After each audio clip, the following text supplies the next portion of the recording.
היי, קוראים לי עומר, והיום נלמד איך לרכוב על אופניים. היום נלמד לרכוב בלי גלגלי עזר באופניים.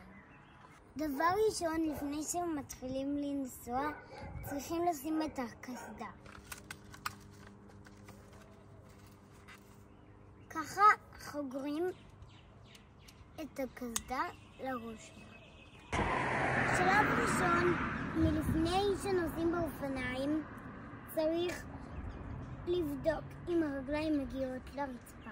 שלב שני, צריך ללכת 4 פעמים ברצפה ואז לפדל.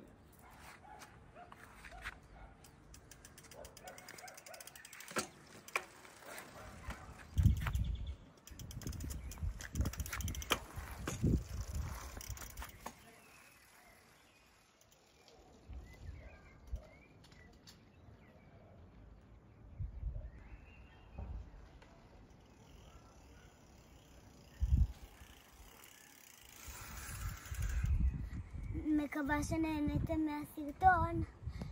תמיד צריך לא לוותר לנסוע בלי גלגלי עזר על האופניים, ותמיד חייב לשמור על בטיחות באופניים. ביי יושק.